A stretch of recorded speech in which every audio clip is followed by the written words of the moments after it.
Welcome to Beacon of Speech. I'm Fred Hunt. That's Ted Coley. Hey, Ted Coley. Hey, Fred. How you doing? Long time no see. Happy Memorial Day. Yay, Ted. What did you do for Memorial Day? I worked unexpectedly. Oh, that's right. You told me that story. Yeah. I do not want to bring up bad mojo. Okay? So, let's talk about something else. What is Beacon of Speech? Beacon of Speech is we sell freedom of speech to everybody. Who are we taking freedom of speech away from today? The evil corporations. Boo. Okay?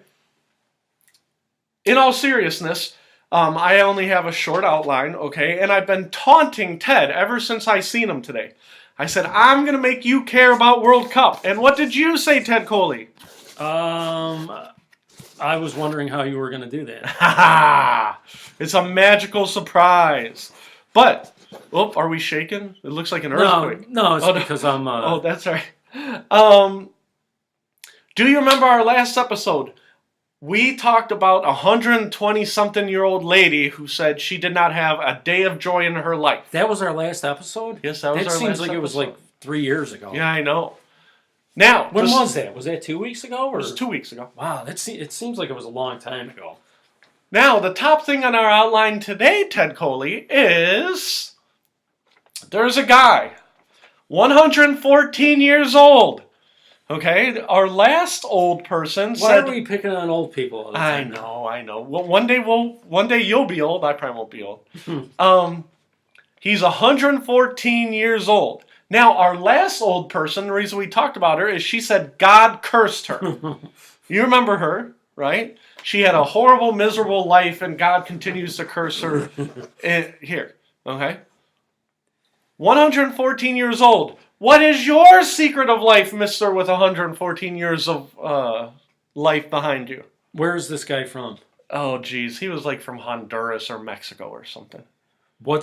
You're asking me to guess what this guy said his secret What is his secret?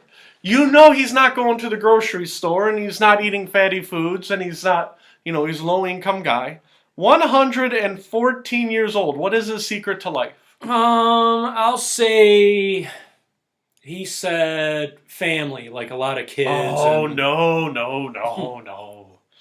114 years old. Our last old person said the secret of life was God cursing her. This guy who's 114 years old, he said secret of life is the devil chases him. For 114 years old, the devil chases him. That's how he stays in shape? Right? Yes, he runs from the devil. Now, they said, okay, crazy old man who's 114. Most people say that you know what you're talking about. So he stayed alive because he's afraid to die. He's afraid to die, and the devil chases him. Most people are afraid to die. Yeah. So I'm like, wow, that's a nice secret. So they said, do you only eat, olive oil, red wine? What is your secret? Okay? And this is why you'll get a kick out of this. Okay? The devil chases him. What does the devil do when he chases him? Hurls insults at him. He makes him smoke. He is a 114-year-old smoker. Oh, my God. And he keeps trying to quit, but the devil makes him smoke. Now, because he's in Mexico or Honduras or Ecuador or wherever the hell he's from. Okay? Why, when you're 114 years old, do you keep trying to quit? Well, and that's where I'm going. Just enjoy it. He says, I cannot quit. But when you smoke, Ted, what did you smoke? If you don't mind me telling you. If you don't mind telling me. What, brand? Yeah, what brand? Well, What tasted good to you? My favorite were Marlboro. Right. But you had filters, right? Oh, yeah. You weren't one of those hardcore Marlboro. No, once or twice I tried like an unfiltered cigarette, and it was the worst thing ever. So this guy is 114 years old. I keep looking at the paper because I can't believe it. He said that he is a poor man, okay? The devil chases him, blah, blah, blah. He cannot afford to smoke cigarettes, but the devil tells him he has to smoke. Ted Coley, you used to be a smoker. You smoked Marlboros. If you cannot afford a Marlboro, what did you smoke? And there is a point to my story. Well, that's where I was going. That's why I didn't have an answer for you, because there were several different brands, and it was because of money. Yeah, what was a cheap brand that you would smoke? Well, there was a brand called Basic. I remember Basic. Let's see And if those this were keeps actually going. pretty good. Yeah. Yeah, I don't smoke, so I don't know. Those were good cigarettes. So hopefully, and are we gonna stop glitching? I'm making faces to see if our video feed's okay. I think we're okay. So anyhow, you smoke Basic, and you didn't think they were that bad. I've heard other people say Basic's not that bad. Yeah, Basic was pretty good. Okay. This guy, I have it on the back. He said he could not afford fancy cigarettes like your basic cigarettes. Yeah, I mean, I tried other, either other cheaper ones like Turney. Okay. But, I mean, none of them were bad, but to me, Marlboro was the best. He would buy tobacco at the corner store. Just tobacco. They put it in his hand. Roll his own. And he would roll his own. But he did not take rolling papers, okay, because he's in a third world country. He did not take rolling papers.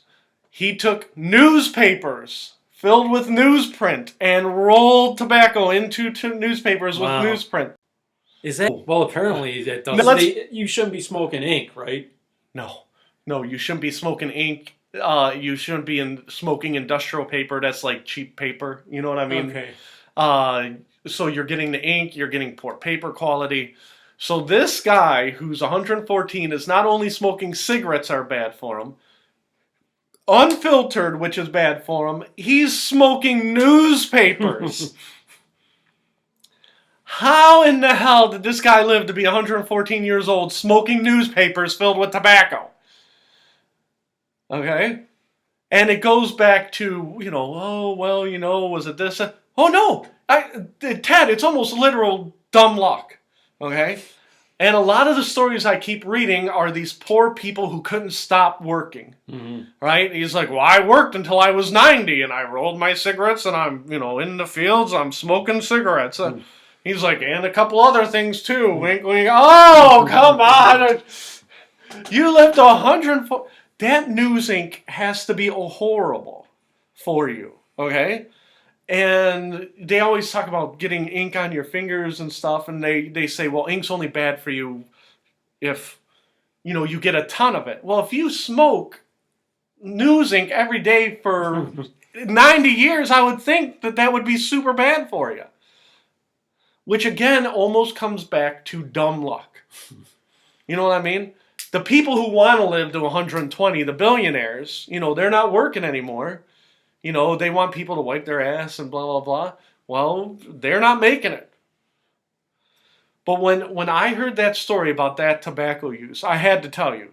Because how many times did you hear, Ted Coley, if you want to live a long life, you have to quit smoking before you actually did quit smoking? Mm-hmm. Probably every day for at least 10 years. Would you say that's fair? Yeah. Yep. And I mean, the guy might as well have been... He might as well have just been smoking, whatever. You know what I mean? He might as well just have been lighting tobacco up in his hand. Curling the shells up like a cigar. Or not the shells, but the leaves.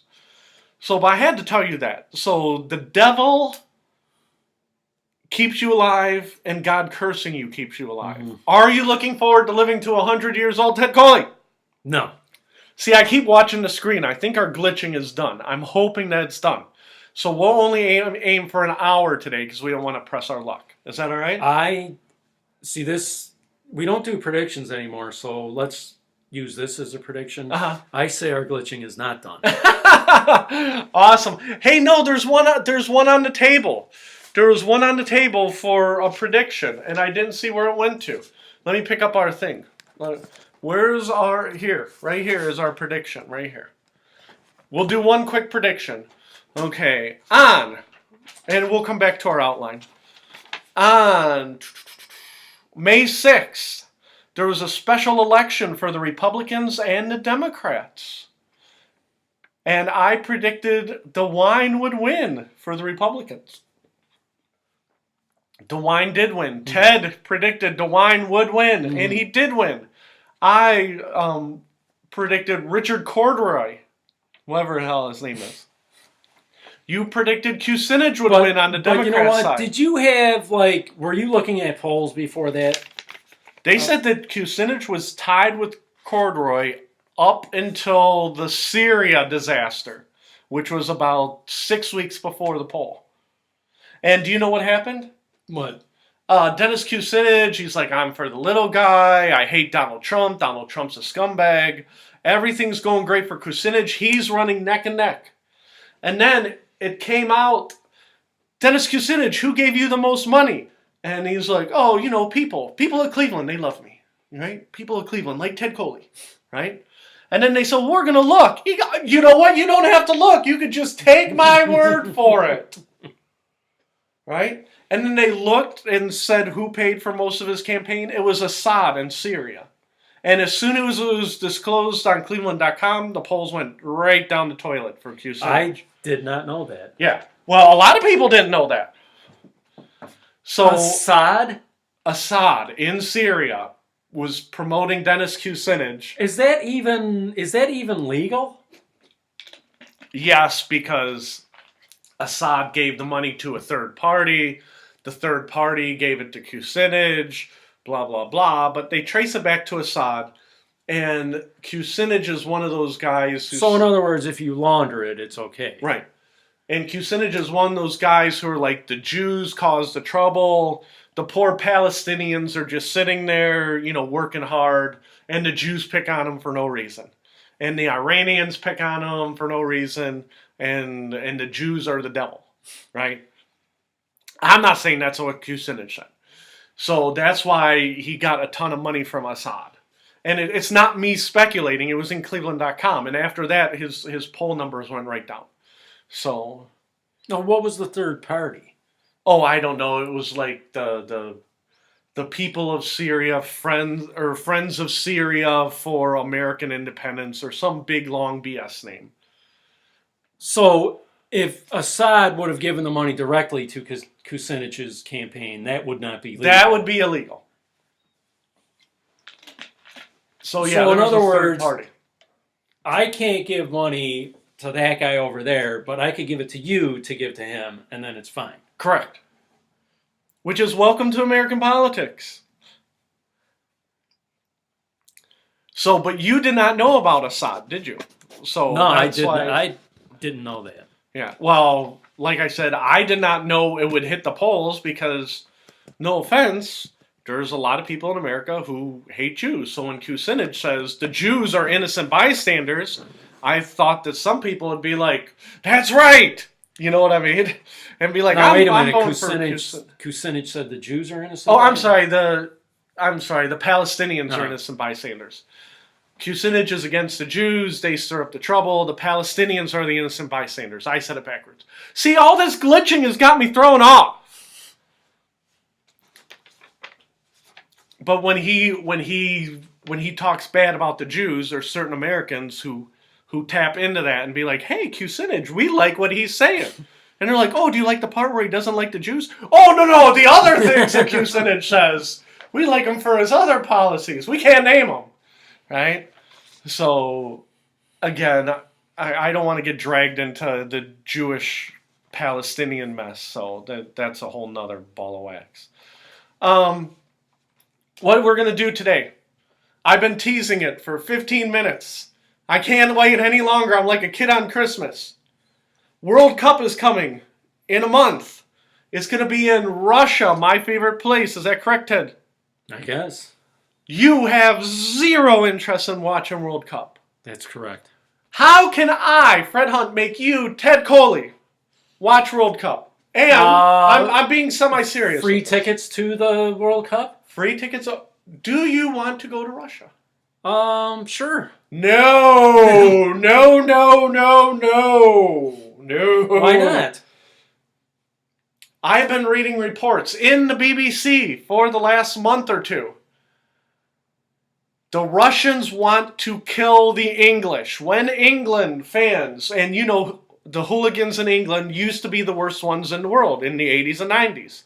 And they used to just start fights. That's what they would do for fun, is start fights. Ted Coley, do you remember when you used to be a young man and just fought for fun?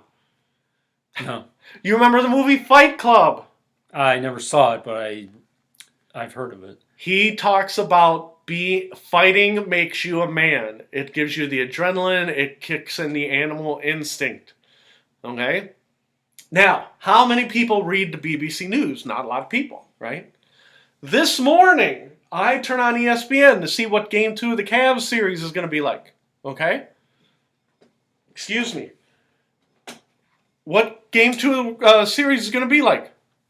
Number one story on ESPN for once is soccer. And instead of saying Russia's going to win, England's going to win, France is going to win, Germany's going to win, it says there is going to be trouble in Russia.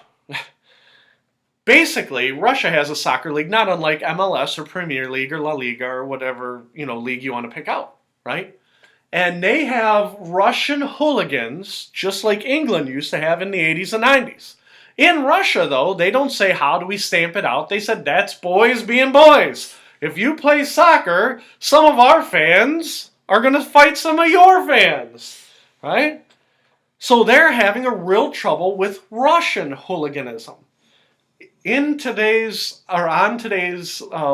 ESPN site, the number one story is the Russians are waiting to kill English fans, okay? Which is not unlike what we said before. They cannot wait to fight. Now, the Russian government is like, oh crap, this is bad news. We want to show that we are the manliest men of the whole world. No, America is not in this. America is not in this, so this is where I'm going with this. Do you think I look English? Or do you think I look Russian? Just by looks. Look at my face. You think I look English or Russian? I don't know. You look English, because I know you're from that part of the world. Yeah, but if you didn't know that, would you think that? Yeah, you don't look Russian. No, I don't know. I would say you probably look English. When the Russians welcome... Am I right? Yeah. When the Russians welcome people from across the world, right? They are looking to beat people up. They're like, hey, let's beat you up. Government's like, no, don't beat anybody up. Not when we're looking, right? And it is all about masculinity. And they're interviewing all these guys in England, or not in England, in Russia. And they're like, you're a hooligan, and you fight for fun. You posted on the internet that you beat up these other fans, right? I know Ted can't believe this story to begin with. You post on the internet. The Russian government doesn't do anything about you. They don't arrest you. They're like, oh, that's boys being boys. Now Putin's saying, don't do it. But he also wants to show the English that he means business. You're not going to come in our country and beat us in soccer. Our fans are going to come kick your ass. Right? So it's a catch-22. So I'm telling you, Ted Coley, when the Russians play, and I don't even know who they play in their first game. Okay? For all I know, it's Albania or something, right? There's going to be hell to pay on the streets of Russia. Okay? Don't you want to see riots in Russia for World Cup? Don't you want to see hooligans in the street beating up random fans? Don't you think the entertainment value of that is worth watching soccer, even if you have to sit through boring soccer for an hour and a half, Ted Coley? Yeah, you're right. I think I will check in on that. I posted a year ago. There were some fans in Moscow. They were shooting flares at the referee because the referee screwed up a call. Took the flare gun, shot at the referee. Flare bounces across by the referee's leg. This is not in America. This is not in England. This is not in Germany. This is in Russia. Okay? Russia is where England was like in 1986. Okay? We are going to beat you up, and we're going to beat you up. And we're beating everybody up to show how masculine we are in support of our soccer team. Now, Putin swears that he's going to do something, but again, that's like a dad saying, don't beat up the neighbor, you turn your head, and then your kid beats up the neighbor anyhow, right? Same exact principle. I shouldn't say the regular dad, the football dad. You know what I mean? Well, if he didn't want to be beaten up, he should have joined the football team and worked out more. Toxic masculinity, they always talk about that in America. me and you are the toxic males of America. People don't know what's going on in the rest of the world when they say there's toxic masculinity in America. You know what I mean? Mm-hmm. And it's like, you want to see toxic masculinity, you go on over to the old world, okay? Where what they do, and this is what the article said is, okay? So my favorite team is St. Petersburg, okay? And your favorite team is Moscow, okay? So the game goes on, okay? Game goes on, and they're playing soccer. And then me and you, right?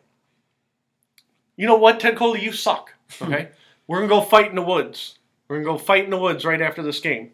And then you're like, okay, let's go fight in the woods. And then my guys and your guys all go, and then we beat each other up in the woods, because, you like one team and I like the other. And it's just, you don't do that in America. You know what I mean? There is no sport. Hockey doesn't do that. Football doesn't do that.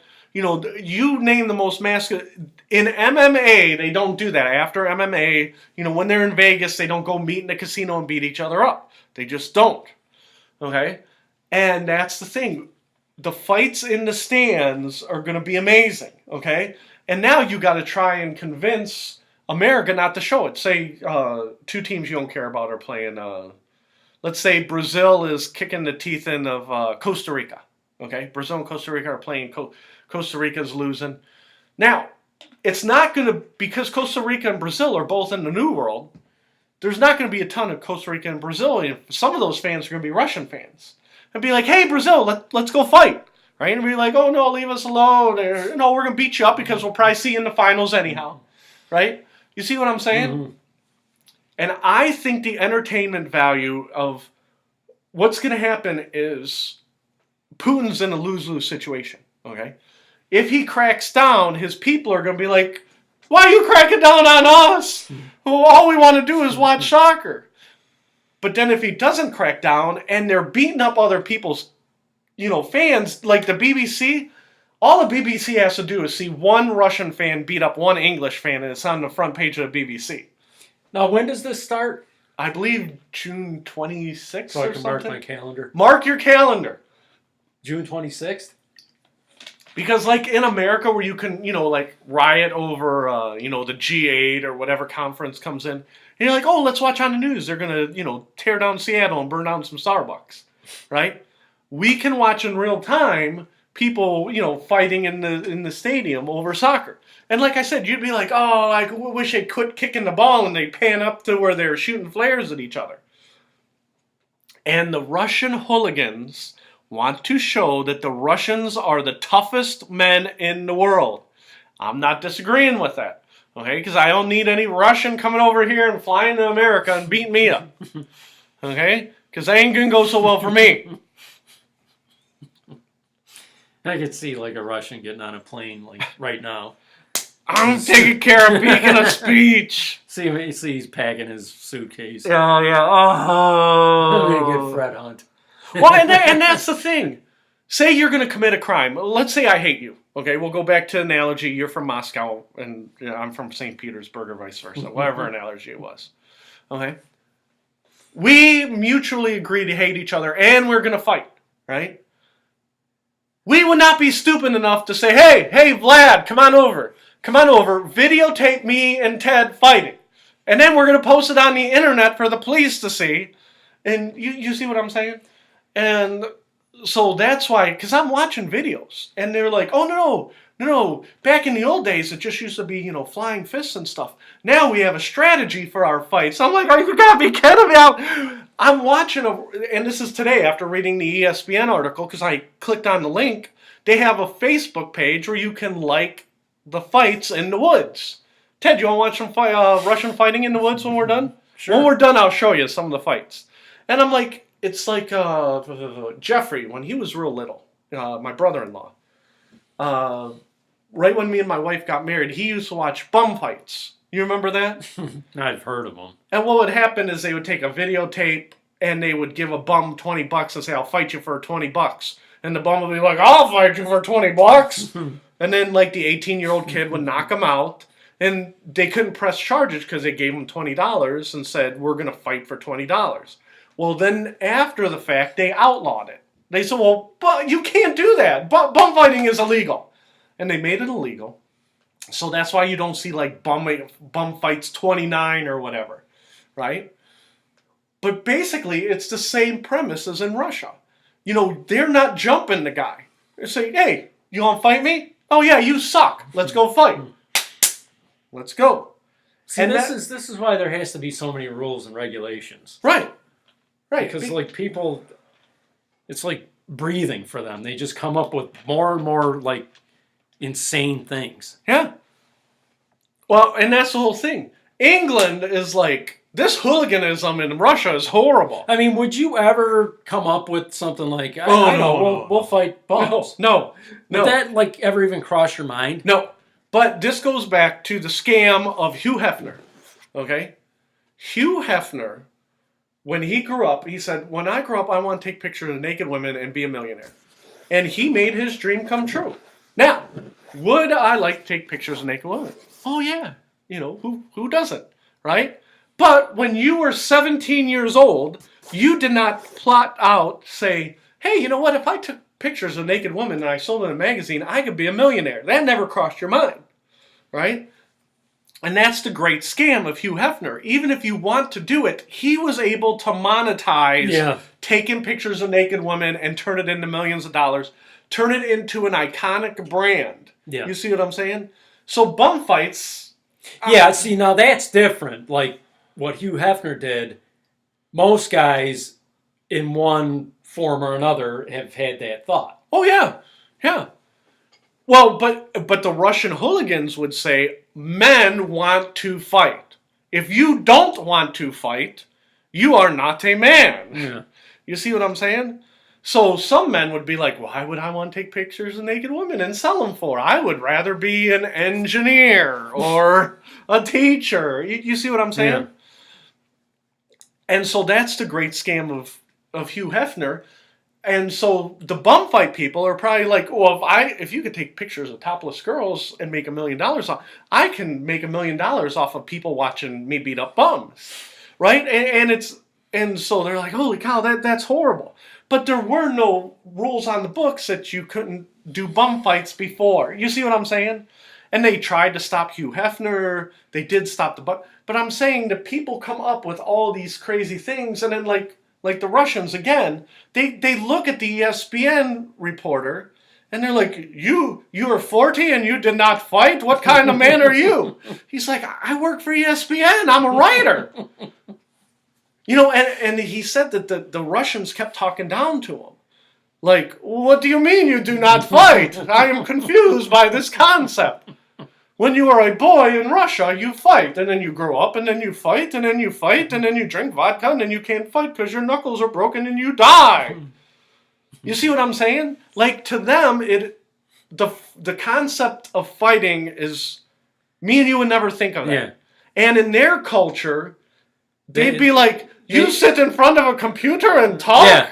That is blowing my mind. Yeah. And they can't even fathom not doing it. They can't fathom not fighting. And that's where you're going to run into the East versus the West. And that's why I keep saying it's going to be high entertainment, because that is their mindset. And other Russians, they're like, oh, those boys, they do not fight because when they were young, they were beaten up and that took the fight out of them. And it's like, this is why I'm not going to Russia, but I think it's going to be high entertainment watching it, okay? Because you have to walk the fine line. In Russia, not here. You get in a fight here, you're going to jail, you post it. Like I said, me and you went out back and we fought right now, and then we post on the internet. Next thing you know, Garfield Heights police are knocking at your door. Do you have a fight club? Do you have a fight club in your backyard? Are you fighting guys in the backyard? Right? You just bare knuckling it just for fun. You cannot do that. That's assault. You see what I'm saying? And you'd be like, I have the freedom to fight. And Fred, it says on camera, Fred said okay, and I said okay. And you're like, that's the thing. It's like, I hate like rules and regulations as much as anybody.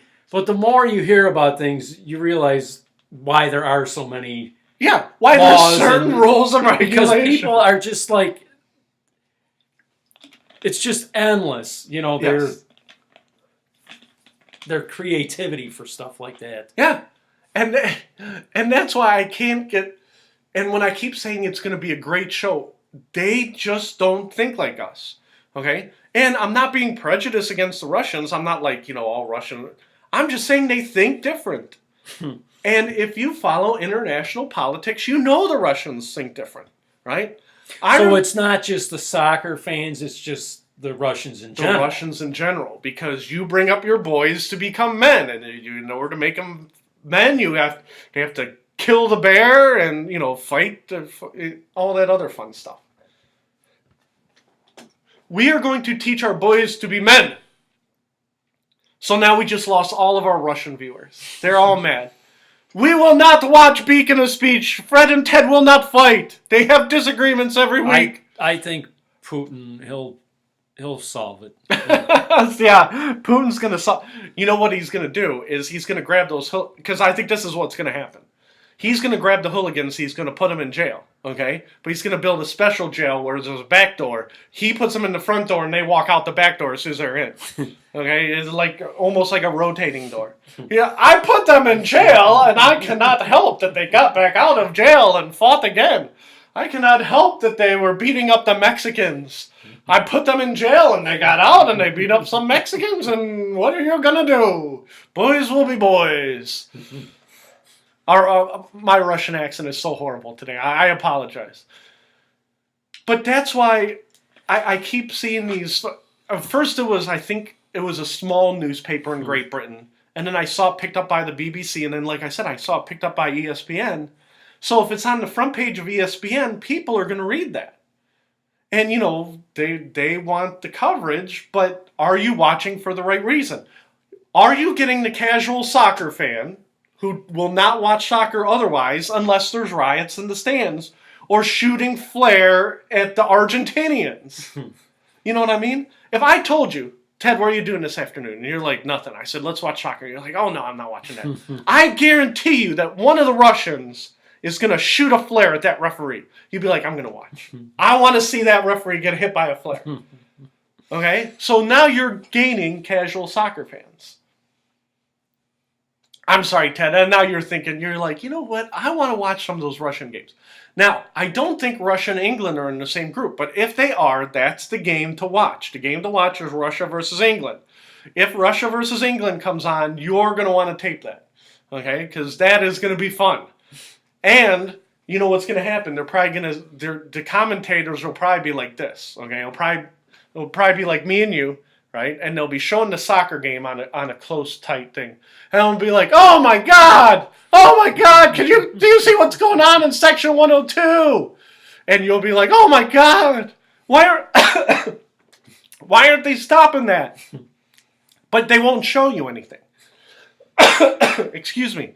We're having all kinds of problems. My throat, the camera, nothing's working today, Ted. You know what the Russians are saying? That's because you are not men. You do not do manly things. You bitch and moan. You are not men at all. You don't even smoke. Ted Coley, why would you quit smoking? I'm just wondering about that guy who's 114 years old. I wonder how long he would have lived if he never smoked. Probably he dies the when he was 90s. like 65 or something. 65. That smoking kept me alive an extra 50 years. Well, talking about people with horrible lifestyles, you mind if we change the subject? Mm-hmm. Who's in the news from 2 days ago? Ted's favorite, Artie Lange is back in the news. Why is Artie Lange back in the news, Ted Coley? Okay, you want me to guess? Yeah. How many different things could Artie Lange be in the news for? Is this like national news? Or? National news. It was just yesterday or 2 days ago. 1 or 2 days ago. It has to be drug related. Very good. Last year, Artie Lange was arrested, and you remember me showing you pictures where he had a giant nose? Yeah. And his hair was all gummed up. I'll show you my gummed up hair. But, so his hair, it wasn't even like that. It was like out to the side, right? And his hair's all gummed up. And they said arrested. This is now? Oh, no, this was like 6 months ago okay, last year. Yeah, I remember that. So he got arrested for heroin and cocaine possession. Okay, which means you are riding. This was 6 months ago. Right. So he got arrested. He posted bail. Right. And they said, "Listen, Artie Lange is an addict. Would you say that's fair?" Mm-hmm. Artie Lange's lawyer said, "Listen. Artie's an addict. Please don't put him in jail." Mm-hmm. And they said, "Well, he's out on bail. If you do an in-house treatment, we will forego prison in exchange for you going to drug rehab." Artie Lange's like, yeah. Okay, I'm going. I'm going to go. Right? So 6 months pass, and the judge says, "Did you start rehab?" And he goes, "Yes." And they said, "Did you start in-house rehab?" And he said, No. "No is correct." And they said, "Why didn't you do in-house rehab?" And he said, "I did outpatient because," I'll let you guess again, why did he do outpatient? Because of his career. He has dates. He has no money, and the exact quote was, "He needs to work." Right. It is too inconvenient for him to go to rehab because he has to go to work. Now, we're going to stick up for Artie Lange. In our jobs, right, if we said Is there any light duty in Artie's field? And that's where I'm going. Artie Lange said, "Listen, I got to work. I cannot be in jail. I can't be in rehab. I got to go to work." Is there in the light morning." duty in comedy? And the judge said, "Have you been working and have you done outpatient?" He said, "Absolutely, but I have to work. That's why I didn't do the inpatient." Now, at your job, if you're like, "I have a cocaine and heroin problem, I need to go to jail," you would be fired. Would you say that's true? Mm-hmm. I'm pretty sure I would be fired, even though I'm not as sure as I am about you. Okay? So Artie Lange was in the news because in the last day or two, he went to the judge, and the judge goes, "Okay, Artie, number one, you need to work. You need to have the structure of working. You need the money. It's very obvious you have no money, right? And you are doing the outpatient, and you are trying. Okay? Mm-hmm. We're going to put some stipulations. I assume they slap some drug tests on him to verify. They're going to give him 4 years probation. He is still a mess. But they showed the picture. His nose is not as swollen. His hair does not look as bad. He's like, "Thank you, judge." Okay? Now, should Artie Lange have gone to jail? No. No, I don't think he should have went to jail. That doesn't solve anything. He's 50 years old. It's basically like sending Ted to jail. It's not like he's not beating people up in alleys or anything. He's an addict, and hopefully the outpatient works for him. But the thing that stuck out was... Now, has he been going since the last time he got arrested? Or yeah, after he got arrested... He's been going to outpatient however Yes. many months this has been?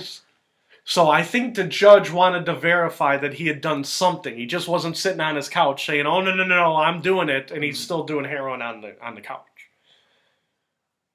But putting addicts in jail doesn't solve anything, and losing your job doesn't solve anything.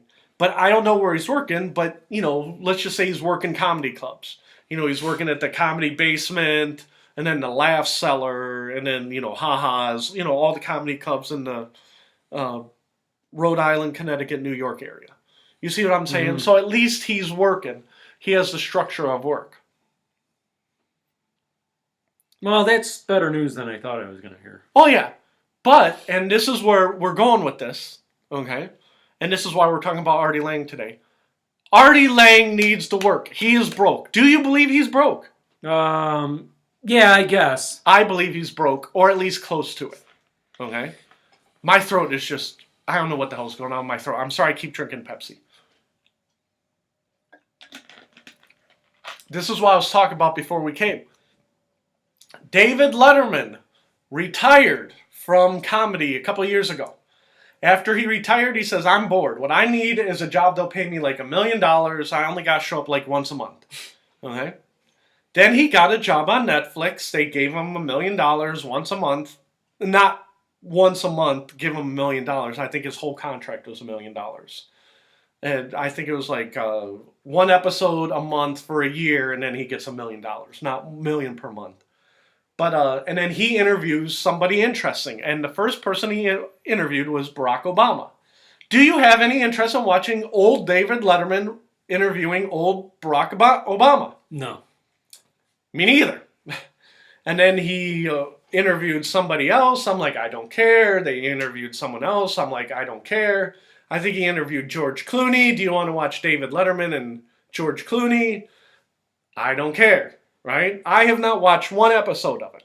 Now, this past weekend, David Letterman says, we now welcome Howard Stern. I am interested in watching the David Letterman Howard Stern program, but part of me doesn't want to watch it because now David Letterman is basically cashing in $1 million checks in retirement.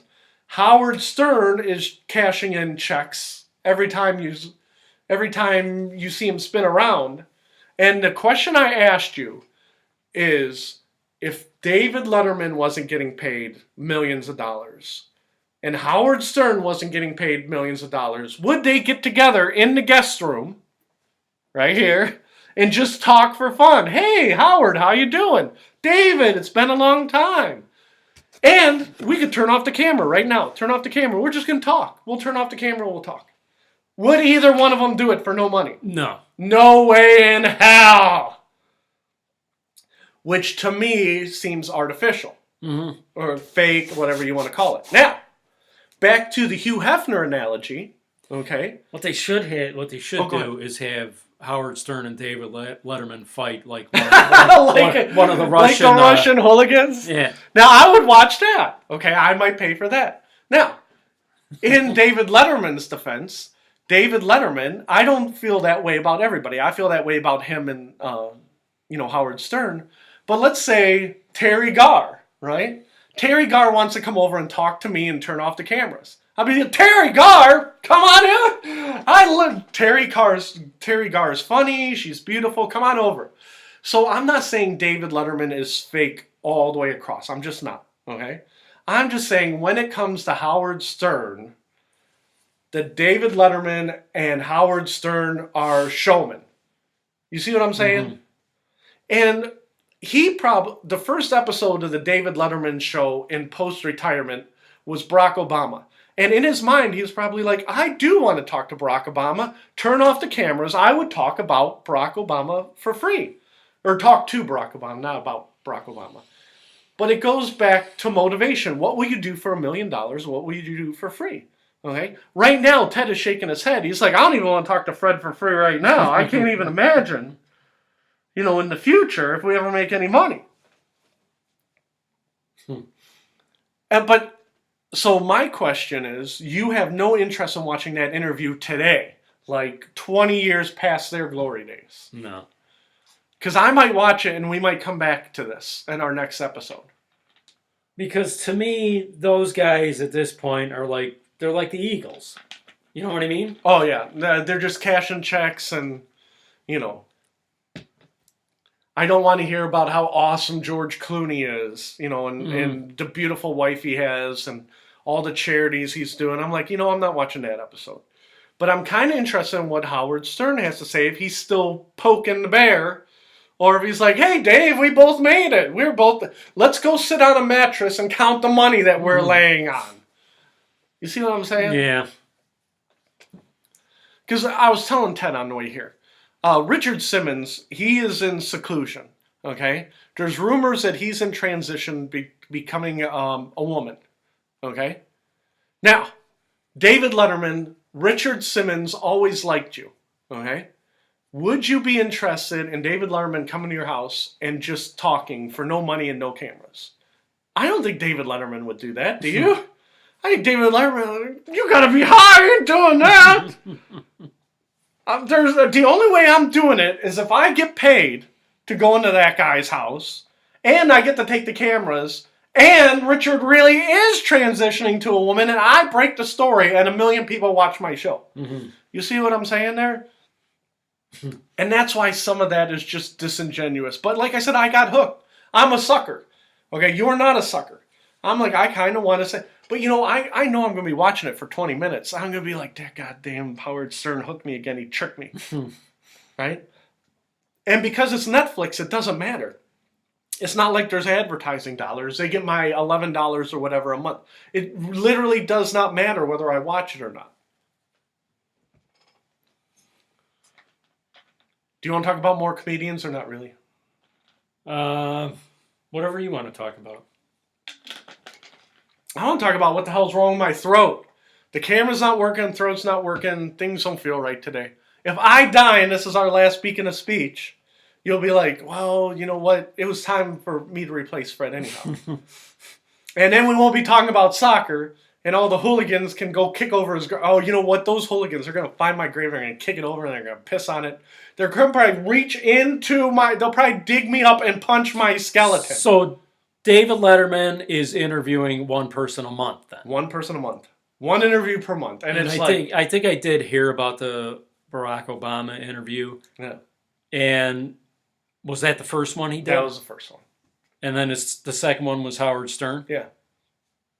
No, I'm sorry. No. Barack Obama was first, and then Howard Stern is like the sixth one. His fifth one was like Tina Fey. Fourth was like George Clooney. Third was like some Nobel Prize winner. You see what I'm saying? Mm-hmm. So every month has been different. So I'm sorry, I misspoke. Howard Stern is like his sixth one. But it makes me think, you know, that halfway through, people are like, you know what, I'm tuning this crap out. You know, they're like, no, the Howard Stern's coming. I mean, in a way, it's like when both of them started off, they were kind of like the rebel. You know what I mean? Right. And now they're like as mainstream as you can get. As mainstream as you can get. Interviewing Barack Obama, and don't get me wrong, me and you disagree on this, so I apologize to our audience, all three of you. Okay? Even though I did not like Barack Obama, I liked the way he carried himself. There was a certain professionalism that he had. Okay? But David Letterman interviewing Barack Obama, talking about how great Barack Obama is, and David Letterman's not going to challenge him.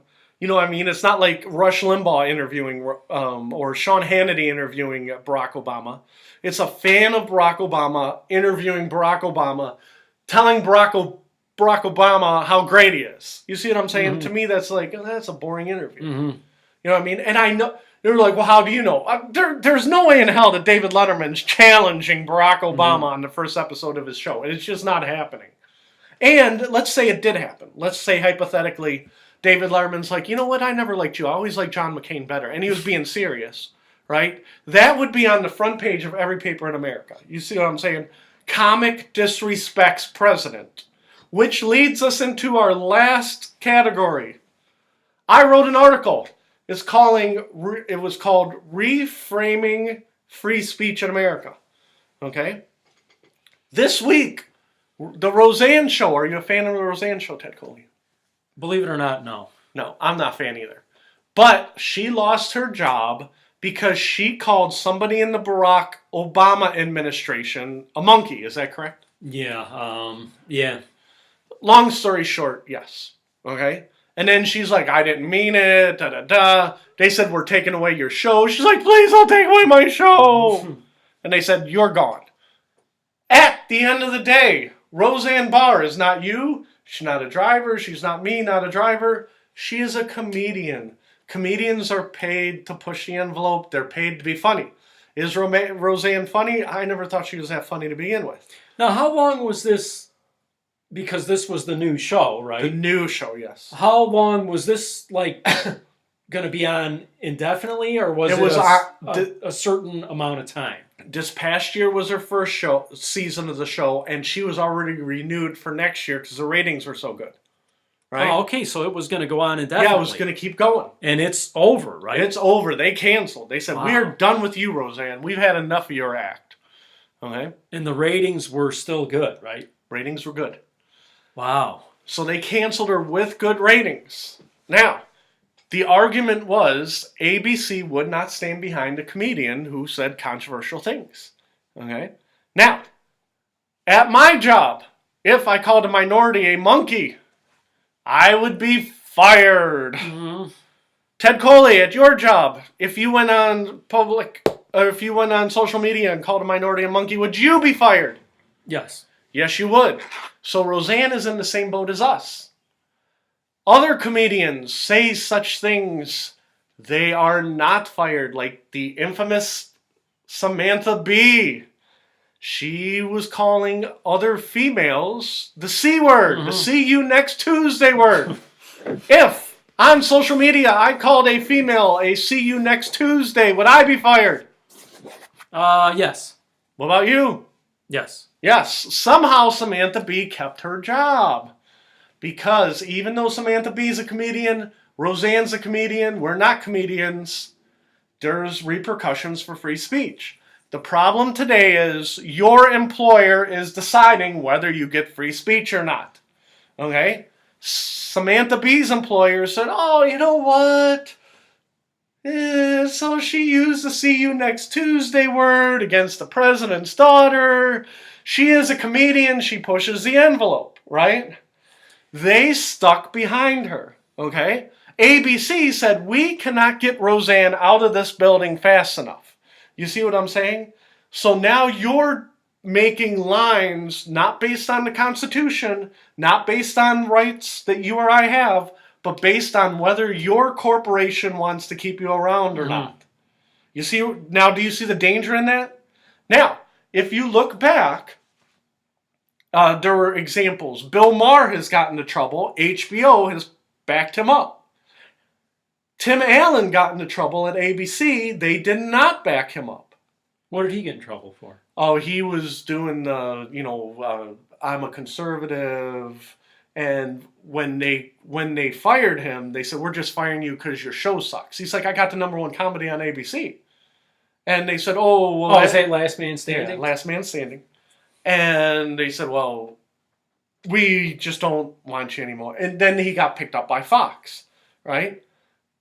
What were some of the other? The same show, or? Yeah, same exact show. Oh, okay, so that show's going to be on? Yeah, it's going to be on in the fall in Fox. Okay. Jimmy Kimmel got into a bunch of trouble, right? And they said, Jimmy Kimmel, you can keep your job, right? Whoopi Goldberg on The View got into trouble. Whoopi Goldberg, you can keep your job. You see what I'm saying? Mm-hmm. Like, you cannot let the corporations be the arbiters of where free speech is. Yeah. And if you notice, all the free speech is falling one way. You know, it's kind of like the Cavs game. You know, they're like, oh no, bad calls went both ways. Oh, no. You are watching the same game. Mm-hmm. And it's the same thing with free speech.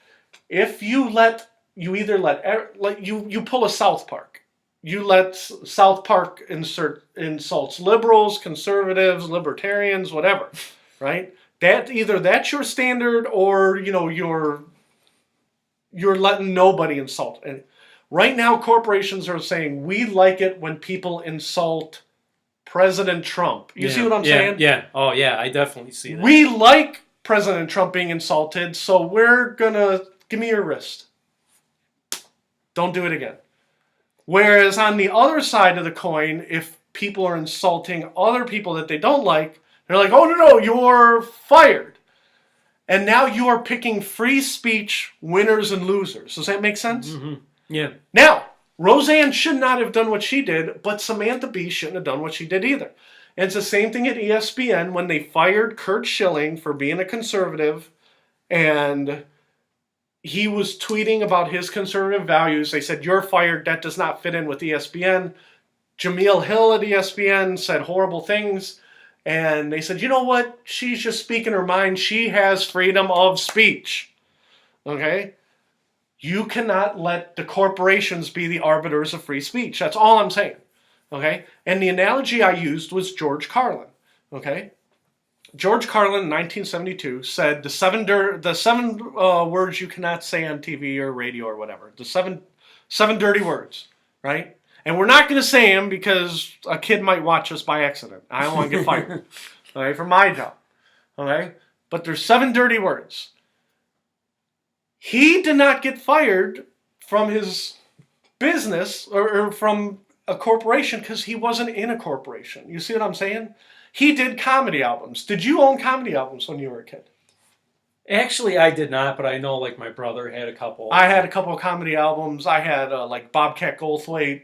My brother actually had the Steve Martin. I don't know how many different ones. Steve Martin was like a #1 seller. I had Bobcat Goldthwait. I had Sam Kinison. I had Bob and Doug McKenzie. Okay, so I had some comedy albums, not extensive, but Richard Pryor, he had like a #1 comedy album. Steve Martin had #1 comedy album. So your brothers, if they're older, they probably had the George Carlin album. Okay? And he did not answer to anybody. He did not get fired by, Fox or ABC. He said the 7 dirty words. He's like, I'm going to keep selling albums and just go from there. And when he hosted NBC, he was on the Not Right for Primetime Players at 11:30 at night. He wasn't in the middle of the day. Now, the 7 dirty words eventually made it to the Supreme Court. Okay, but not by George Carlin. What happened is a radio station played the 7 dirty words in the middle of the afternoon, like on a Wednesday. Guy picks his son up from school, turns on the radio. George Carlin's doing the 7 dirty words skit, and he's too dumb to turn off the radio. He's like, oh, holy cow.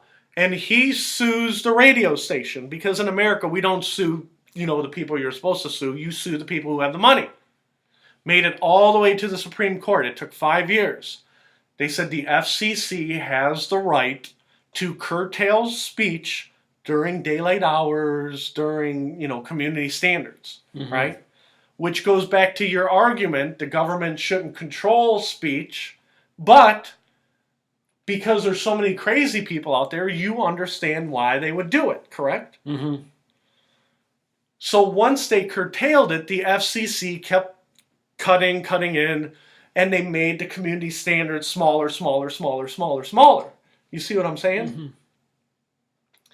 So George Carlin wasn't even involved in the Supreme Court case. Once he said the 7 dirty words, he was out of it. Now, places like ABC and NBC didn't hire George Carlin. You could say, well, it's because, he said the 7 dirty words. But it goes back to no corporate entity owned George Carlin. Does that make sense? Yeah. There was nobody to fire George Carlin. George Carlin, say his record label dropped him. He goes, well, I'm just going to go to that comedy club like Artie Lange, and I'm going to go and I'm going to cuss and I'm going to tell him. George Carlin was arrested for using language. Lenny Bruce was arrested, right? Lenny Bruce. Mm-hmm. And those guys were not owned by corporations. Today, people like Samantha Bee says, I'm going to use the see you next Tuesday word. Please keep paying me $1 million a year and give me my show. You see what I'm saying? They want their cake and eat it too. Mm-hmm. So as a free speech site, you have to start drawing lines. You have the free speech. If you want to suck from that corporate teat, you got to listen to what the corporation has to say. Okay? So if you don't cut the corporations off at the knees, that's just going to keep happening, where again, Samantha Bee said to see you next Tuesday blast, and then, I think that what you're talking about, corporations controlling speech, that's here to stay. Well, but I'm not arguing that. What I'm saying is, because corporations control everything at this point. Right. But if you don't start fighting back against the corporations, I don't like Roseanne Barr, right? But if I don't stick up for Roseanne Barr and say, listen, you can't fire Roseanne Barr and keep Samantha Bee. Yeah. Okay? And that's all I'm saying. Is you can't do, well, you're like, well, one was worse than the other. Well, who decides what's worse than the other? And it goes back to our whole Russia analogy. Okay? In Russia, they keep saying, we do not understand why you do not fight. Right? And in America, we're like, we don't understand why you do fight. Mm-hmm. Okay? I'm not you and you are not me. So somebody could be like, the monkey blast is worse than the see you next Tuesday blast. Next person over can say, the see you next Tuesday blast is worse than the monkey blast. Does that make sense? Mm-hmm. So now you are picking winners and losers. That group of people does not have the same rights as that group of people over there. It all depends who you say it about. Right. And that's where we're at today. We're now drawing lines and giving winners and losers. And corporations who have the most money, the people with the money, are dictating who gets the speech in America. See, we don't have any glitches. Are we cool? Yeah. We just hit the 1 hour mark. I'm afraid the glitches are going to come back.